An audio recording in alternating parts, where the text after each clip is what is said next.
You're tuned into a QNA Network podcast. Bold voices, real stories, no fluff. It's showtime. You're listening to the Open Books podcast. Your next chapter starts now.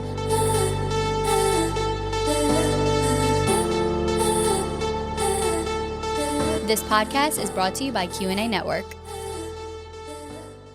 Hello, everyone, and welcome back to the Open Books podcast. This episode, we're going to dive into what everyone's talking about. Literally. It's on every FYP. That's every For You page, and that is Love Island USA, to be specific. Welcome back to Love Island USA. Welcome back to Love Island. So, yeah, we're pulling you all in for a chat. It's time. Yeah. Can I pull you for a chat? Can we pull you for this chat? Because there's so much to say. But wait, I think there's actually something else we need to address. Yes, we do. We need to address to our listeners because we left a little cryptic message on our last episode. Yeah, where have we been? We were like, we'll see you guys later. And now we're here. So we are here with QNA Network. We just joined their network. We're so excited. We're in this big, beautiful new set. So we're going to be recording a lot of our episodes on QNA Network now. So we are so excited to be here. And that's what we wanted to announce to you guys, that we're on to even bigger and better things in this second half of our little journey. Because we've been doing the podcast for 2 years now, which is just crazy. Our little baby's turning into a toddler. It's turning into a toddler, literally. And we've self-produced everything, which we're very, very proud of. Yes. But it's kind of nice to just be here and just like show up looking cute and fabulous. I know. And, do y'all see how like the first time who are these girls? Because this is not who I've been seeing. Shout out Bailey for doing our makeup because I'll never go back now. Have eyelashes on. Like we had to come in full glam for our first episode with Q&A. Looking all flying. So now we know, now you guys know what our little secret was. And that's we're here with the network and we have a lot of excited things coming. So we're very excited to be here. Yeah. Love Island USA Season 6 was probably one of the biggest seasons of Love Island. Definitely of Love Island USA. Love Island USA, hands down. Yeah, but maybe even all of Love Island as a whole, because that season just popped off. It took America by storm. And I think that it was very hard. It's going to be very hard to live up to, is all I'm going to say. I was nervous going into Love Island season 7 because how do you recreate the magic? Sometimes you just get the perfect mix of people and a cast, and that's what happened last year. Yes. So I don't know if we're ever going to recreate that, but at the very least, we're having fun. We're having a good time. And you know what? That's all that matters. It's all that matters. It gives us something to look forward to collectively as a country. Every Monday, Tuesday. I think they skip Wednesdays. They do. Thursday, Friday, Saturday. You will find us sat in front of our television. I'm sad. We're sad. We're not doing anything. Don't make plans with me. Unless it's going to be texting about Love Island. Unless we're texting about Love Island. I'm sorry. It just gives me so much joie de vivre, so much zest for life to clean my house. Have a candle going, a fat ass glass of red wine, and fat ass glass of red wine. I'm instantly just good mood. Yes, it's just so much fun. And I know it's almost like Hunger Games. We're watching other people's devices entertainment, but it is what it is. Love Island really is a social experiment. It's kind of nuts when you think about it like that. These are real people. Mm-hmm. And it's really hard to see them that way. So disclaimer in this episode, obviously we talk about them like they're characters on a screen because that it feels that way, but we know that they're real people. Yeah, I'm we're not here to hurt feelings. No. We're just here to we're just here to talk about it. Yeah, talk about it, and everybody else is. It's all over. So let us have fun. Yeah, and you guys have fun too. We're not mean girls. We're the nicest girls you'll ever meet. Just like Sammy Sweetheart says, I'm the nicest bitch you'll ever meet. Period. So let's just get into it. So let's start with a mess on the island of Fiji. Love Island USA is back and they're here to fight, flirt, and maybe even throw hands. I thought for a second Huda was about to throw some hands in that bitch, in that villa. She was coming in hot. Run, Iris. Run, Iris, run. I obviously miss seeing Leah and Miguel and Rob. We'll see them again soon though. That's true, because they are coming out with that July 27th, am I thinking? Or is it sooner than that? I want to say it's sooner than that. Like, I think it's like the week of like the 13th, maybe. That would be awesome. Yeah, I can't wait to see them back on my screen. And I'm excited to see what's happened with our guys outside of the villa, Yeah, with I our little know. sim characters. Our Sims.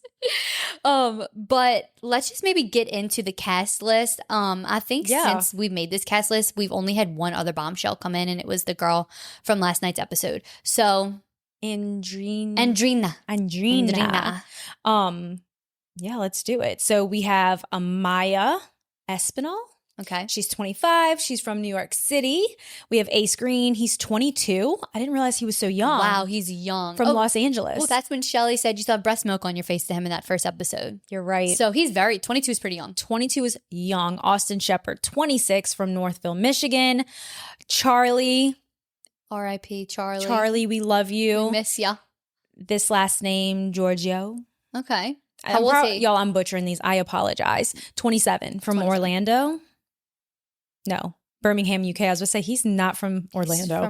He's from Birmingham, UK. Okay. We have Shelly, 27, from Orlando. She seems like she's 27. She gives 27 energy in like the best way. Yeah, she seems like she's got that like 27 like She seems emotionally mature. yeah, like you know that click that happens when you turn 27? The shift. Hers has happened. Hers for has sure. happened. Yep.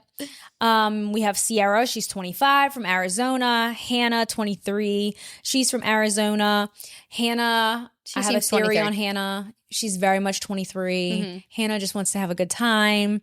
Hannah just wants to get it on. Hannah went to like a private school and was yeah. sheltered. She went away to college, and now she's like letting her freak flag fly. So Fly. true. Fly. Fly. And like, good for you, babe. Yeah. Do it. Have fun, love. Huda, she's from North Carolina. She's 24. North Carolina. I didn't realize that. She didn't give North Carolina. She's 24. Mm-hmm. Okay. We have Iris. She's 25. 25. 25. Better Better than than 24? She's from 25.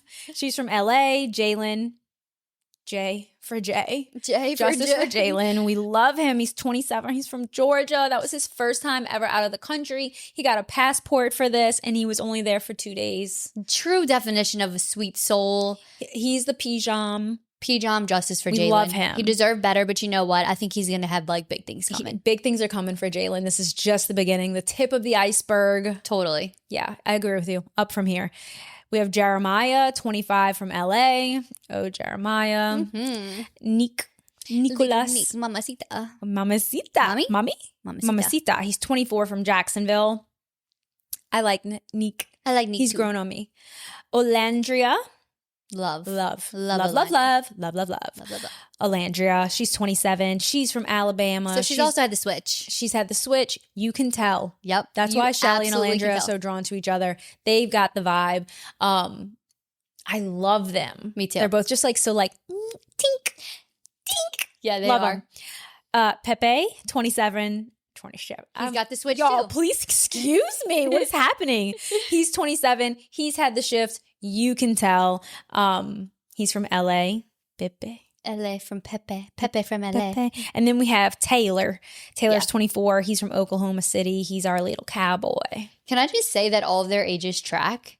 And like, I know You can tell. I'm sounding so high and mighty, like, oh, I can tell he's young. But like, as someone who's been through the different shifts, you know, you get one that happens around maybe like 25, but you're not all the way there. Mm-hmm. 27, you get this like epiphany. Like you just understand things more. You have another at 30. That's what I'm hearing. I'm close, you guys. I'm about to be 29. So I'm ready for my 30 shift. But that 27, I think, was the most significant shift I've ever had in my life.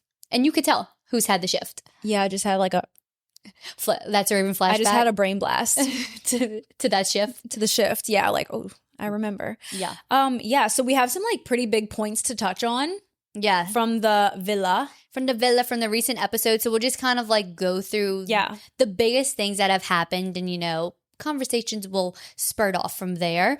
The first would be, let's discuss Ace and Shelly. Because they have an interesting dynamic. Ace came into the show and immediately recognized Shelly. They apparently knew each other briefly, ? I was still a little bit like, They said they ran into each other outside of a club.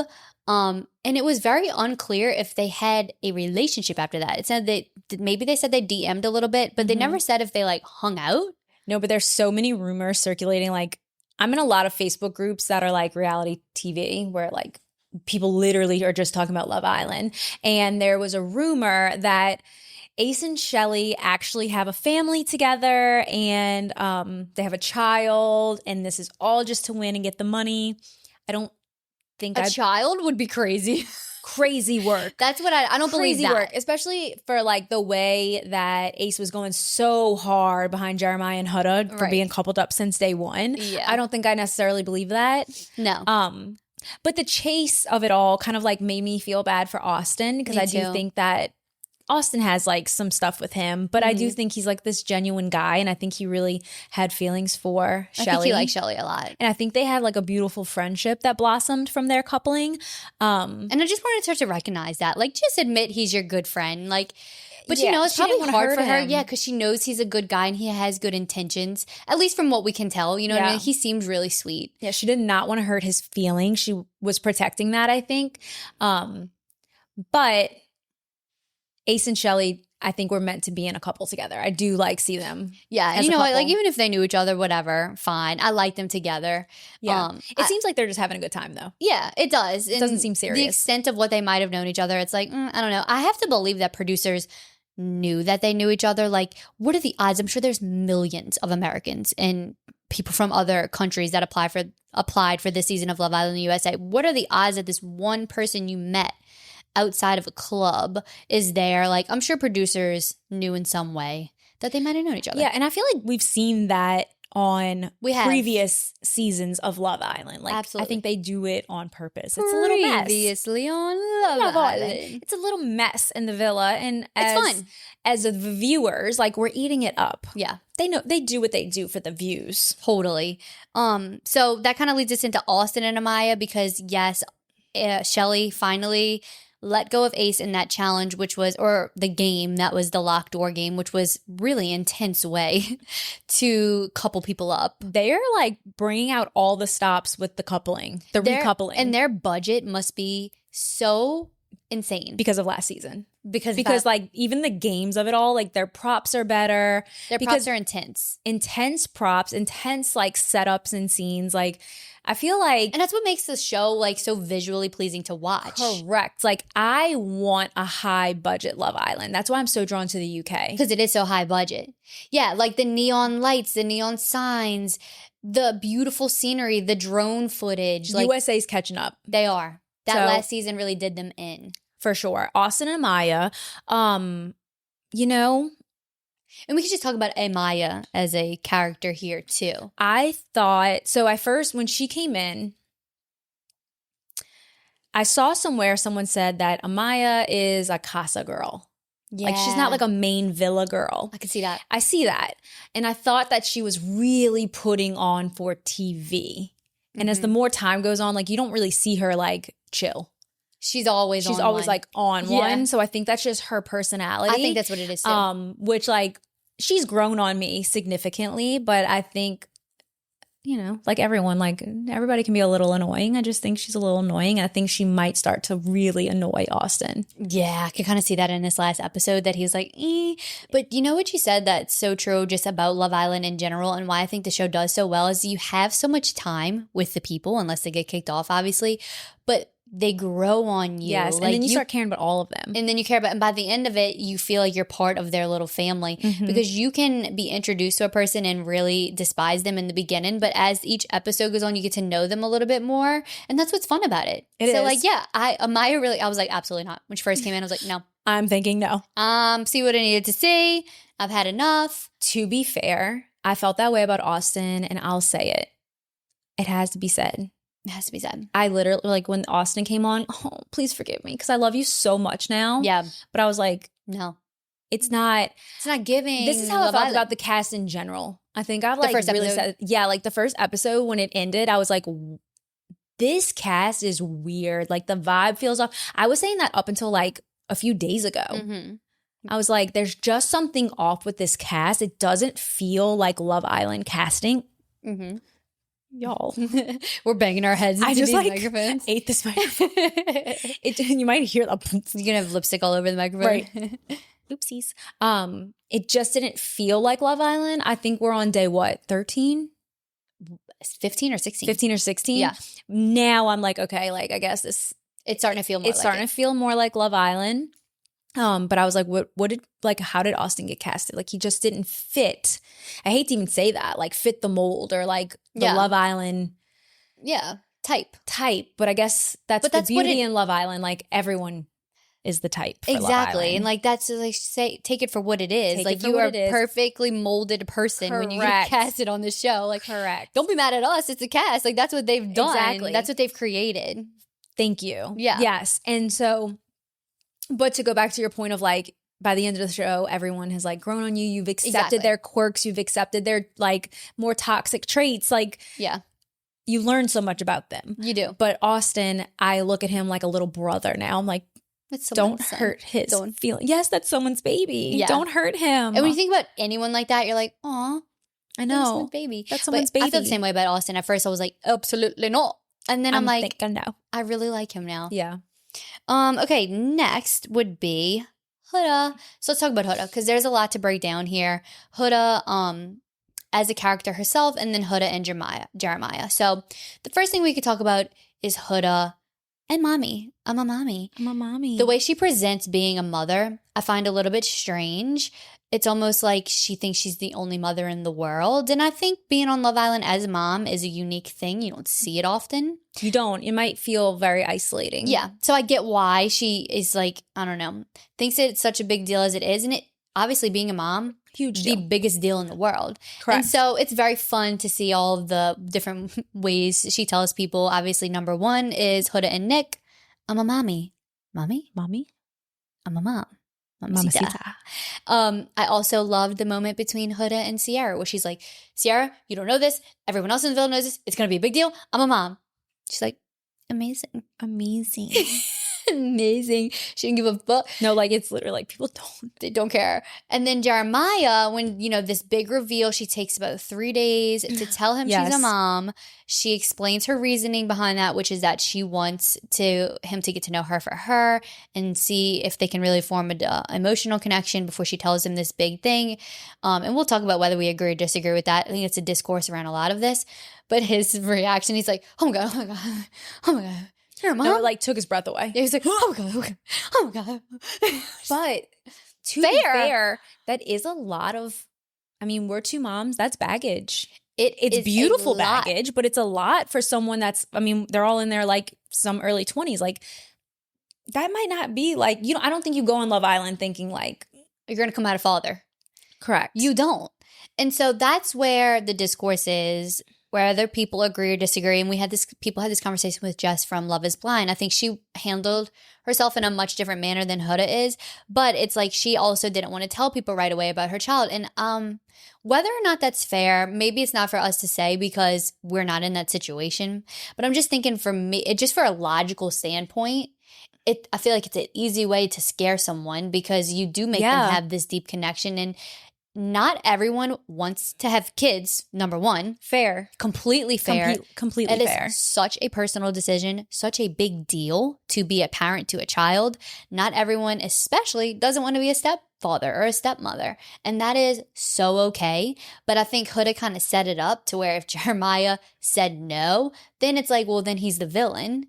So it almost just feels like it's a little unfair. Correct. I agree with you. And I think that the way that she revealed it it was dropped like a bomb. It was. Whereas like Jess from Love is Blind was like, I'm telling you right now, like the most beautiful gift I've ever received was becoming a mom. And if that's something that you're not okay with, you're not my person. Okay. Like she like fine. Really let it out there and really like, I think to your point, like presented it in a different way.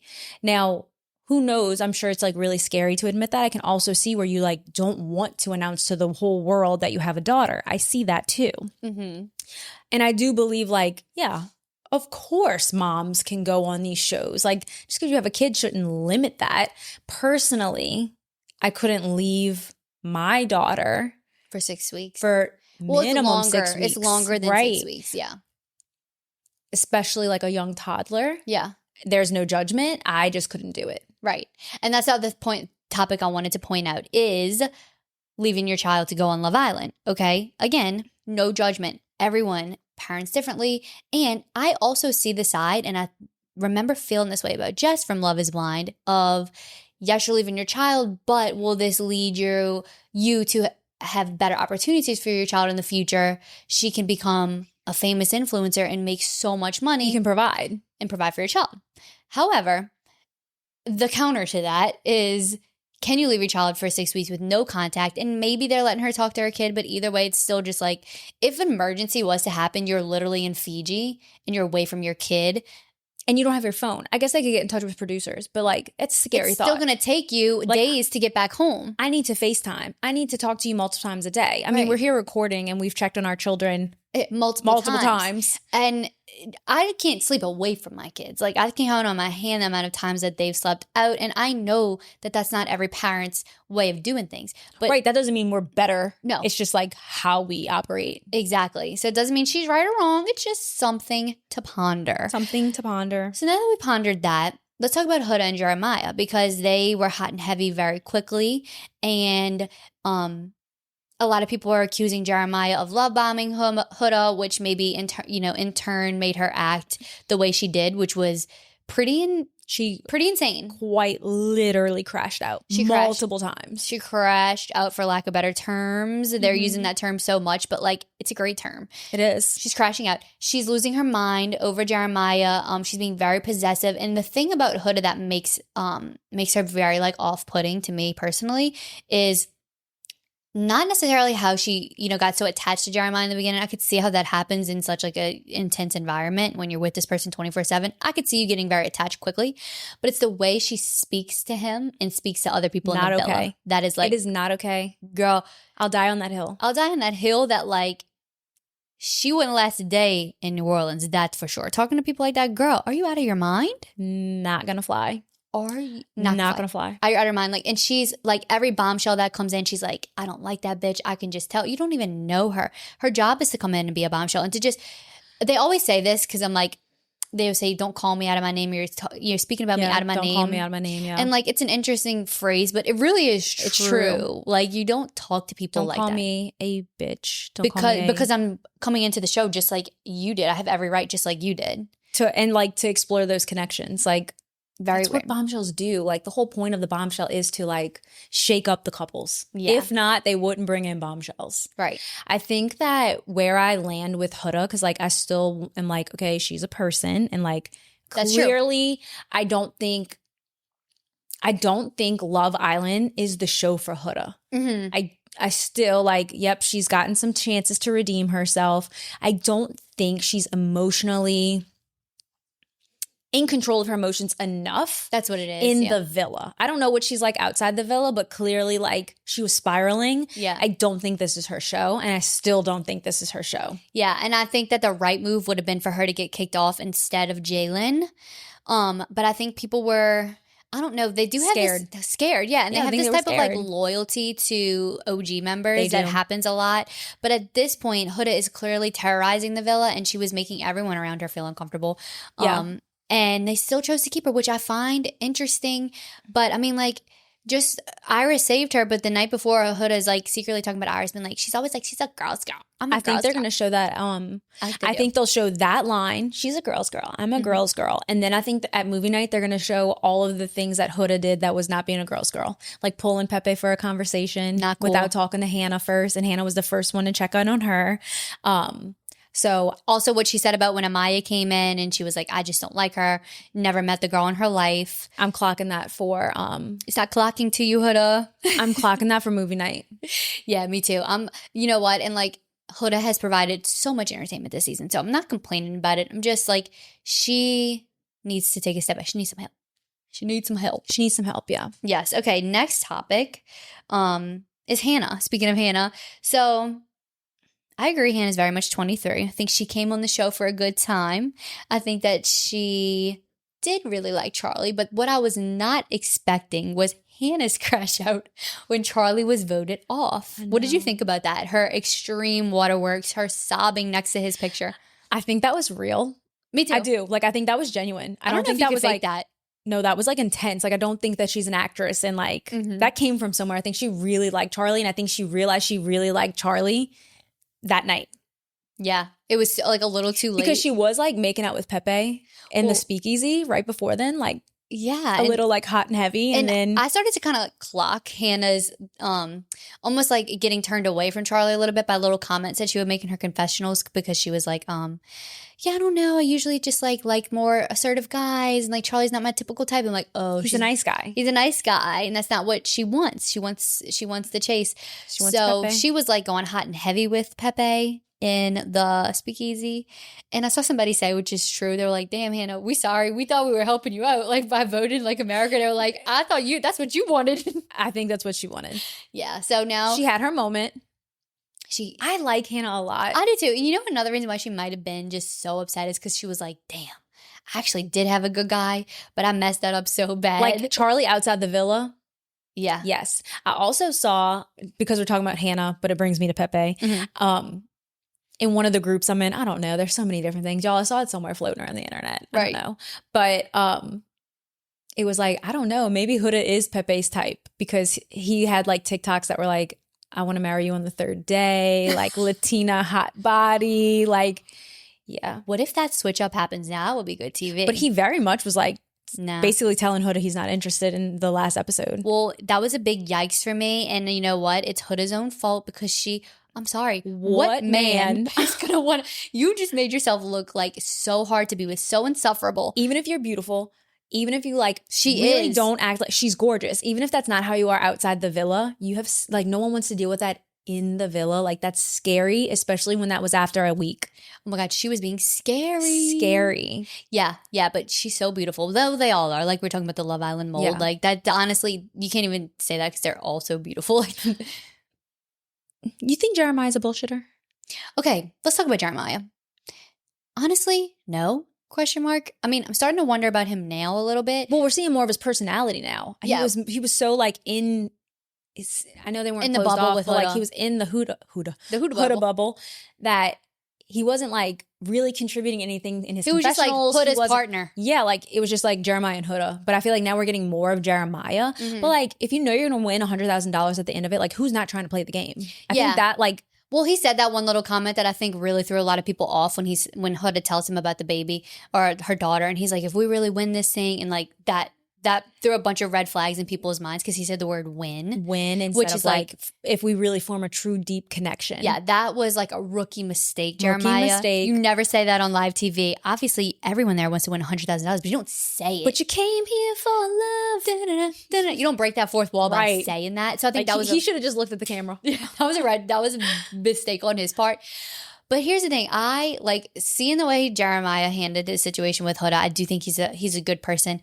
I think that he tried his best to handle her crazy, and like, I hate to call women crazy, but she was acting crazy. Okay, I'm not saying she is crazy. Have a good life. Yeah. And then she literally, before the door recoupling, told him like, don't talk to me. Don't ever talk to me. Don't talk to me.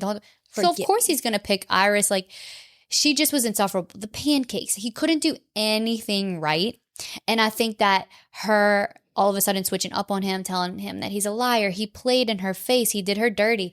It's just not really true. Like, I think he just did his best to keep up with you. Agreed. And you wouldn't let like him win. So I don't know if he's like, I don't know, a complete fraudulent person. I just think that he probably is here for the game, and he got caught up with like the worst situation possible. Yeah. But well, I guess we'll see like where things go. I'm excited to see if him and the new bombshell get together.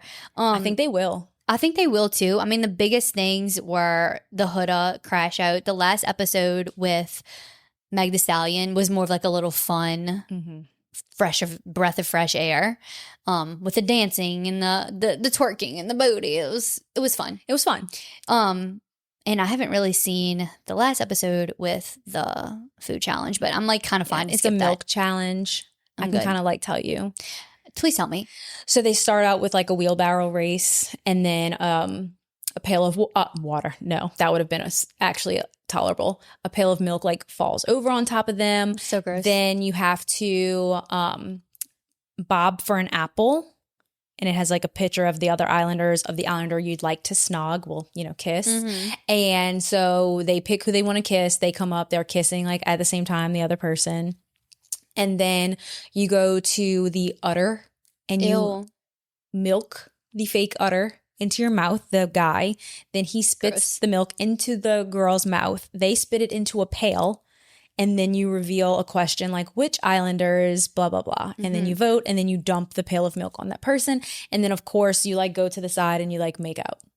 After all the disgustingness. Yes. And they're all like kissing each other, like, you know how the kissing challenges go. I think the things to highlight there, Huda had to pick a partner. She picked Pepe. Okay. Did they kiss? Well, obviously they didn't. Okay. And then she said that she forgot that you had to make out at the end. Oh, she forgot. After she was like one of the last ones to go. Right. Because she was a single islander. After she watched everyone else do it. Exactly. Sounds like so that went down. And then like Andrina. I think I'm saying her name wrong. Something like that. Yeah. Beautiful person. Yeah. Yeah. We'll get to know her more. This is only first episode. So, and then she picked Jeremiah? Nick. Oh, Nick. Okay. And then she picked Jeremiah to kiss, I believe. Yeah. So it's just interesting. So I do wonder, that is interesting. And I wonder, like, who is Love Island catering to with these food challenges? Because it's disgusting, and I could literally go another day without. I could go with I can go forever. Yeah. Never seen another food challenge. Yeah. I wonder who that's catering to. There's freaks of the world who like those types of challenges. They're really nasty. I know, like spitting the milk into. I think it was real milk because they were like, you stink. Like, ew, yeah. They were like, spoiled milk. The last season for that challenge, it was like chewed up hot dogs with ketchup. Like, for the 4th of July. Like, so I'm like, can we like get rid of those? I think there's other ways to make the Islanders kiss versus that. Yeah, like the UK doesn't do that. No, I don't think it's they do. It's a USA thing. It definitely is. Well, I think that's it so far with Love Island.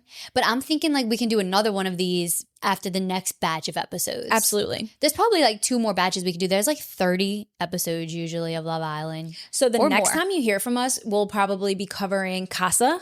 Yes. And then the finale. Perfect. Yeah. I think that's a good way to plan it. Like all the episodes leading up to Casa more, and then the fallout of that to the finale. Yeah. It's perfect. Well, thank y'all so much for listening. Of course. This was such a joy, such a treat. We've been holding this in. We love it. Again, slide in our DMs. Tell us your thoughts. Text us. And we are interactive on our Instagram about Love Island, and everybody's like always in and out talking about the characters, the players, the craziness. So follow us there at Open Books Podcast. TikTok is the Open Book Podcast. And now you can watch this whole video on YouTube at QNA Network. So thank you so much, QNA. Tink, love you all so much. Love you. And see y'all next time. Bye. Bye.